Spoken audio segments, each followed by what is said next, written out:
Series 8, Episode 2, Into the Dalek.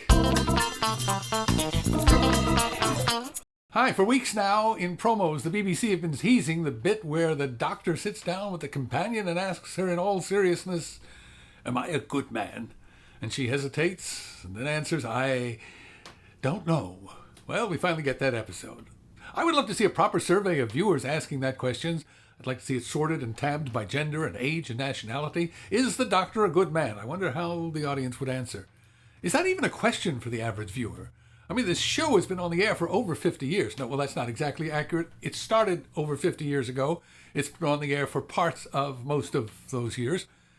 Other than the showrunner, I wonder who in the audience even thinks that's a question. He's the hero. He's the Doctor. Well, how about you? Do you think the Doctor's a good man? Have you been bothered by that question? I'll put it this way. Does the average viewer even imagine it's a hard question to answer?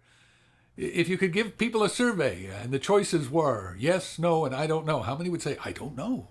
Fantasy. Stephen Moffat sits me down in his office and looks into my eyes with great concern and says, "I'm terrified." I say, "Of what?" He says, "The answer to my next question, which must be honest, cold, and considered without kindness or restraint. Mickeleh, be my pal and tell me, am I a good showrunner?" I don't know. As for the episode, I have no complaints. Zero. Well, almost zero. The Body Image Patrol surely had their buttons pushed. Someday it will be possible to send a woman clambering through a narrow passageway without making a joke about her hips, because hip jokes really aren't that hip. But that aside, the episode did pretty much all you'd expect of it. We got to see Capaldi's Doctor at full strength without the hazy hangover of regeneration, and the balance between what only the Doctor can do, because he's the Doctor, and what the other characters can step up and do seemed pretty good. The bravest, smartest characters in this episode were women. The episode had all the right ingredients. It had jokes. It had killing. Lots of killing. We love killing in a kiddie show. We love blowing away random, unnamed people because... Wait a minute. Why do we love that? Oh, because you need to have something at stake. If people aren't dying, why do you need the Doctor? And kids are growing to grow up in a world of terrorists and mass murderers, and they might be sent to war. You got to get them acclimated while they're young. That's why we love that mayhem in the episode. I love this episode. It was tense, suspenseful. It had surprises and twists. It had deep spiritual and moral resonance. It dealt with the core issues of the Doctor's nature. Is he a good man? Oh, wait, we've covered that already. I would love to do a viewer No, I covered that too.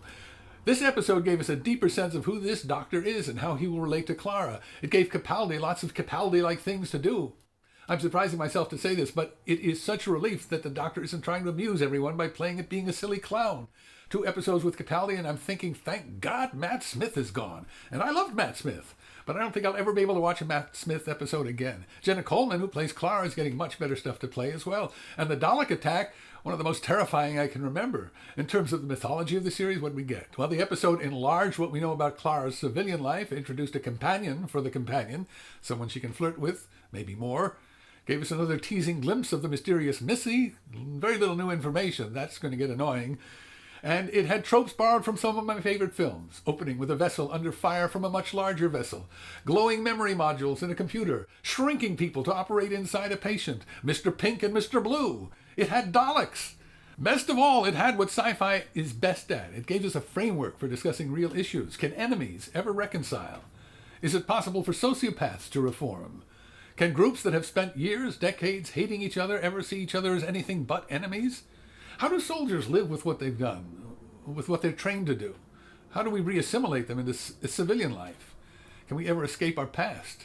And one question that I think is too spoilery to ask, so I'm going to tuck it at the end of the end screen. You're warned. All in all, I'm encouraged for the season based on this episode. I've had emails from friends who are Whovians who concur. What did you think of the episode? Oh, and do you like the new opening? We used to have some vague, blowy, woogey visuals. Now we have spirals with Roman numerals, 1 through 12. It's no longer the TARDIS traveling through space and time. It's the TARDIS traveling through the Doctor's incarnations. And then the woogey planets and stars and... Tell me, Clara, is this a good opening? Tell me, viewer, am I a good reviewer? Until next time, I'm Mickeleh.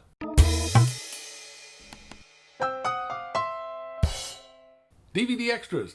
The Daleks are the definitive foe of the Doctor going back to 1963. The programming executive who originated the show, Sidney Newman, was dead set against what he called BEMs, bug-eyed monsters. Didn't want them. But his protege, the show's first producer, Verity Lambert, insisted that they run the Dalek serial as the second adventure. Technically, of course, they aren't BEMs at all. They're SEMs, stalk-eyed monsters. The Daleks were a ratings hit back then. They still are. They captured the imagination of kids who imitated the voice. They still do. Moffat wasted no time giving the 12th Doctor his first Dalek encounter, and I think it was a pretty good one. Here's last week's review. As usual, I'm flogging my movies about movies. Bye now.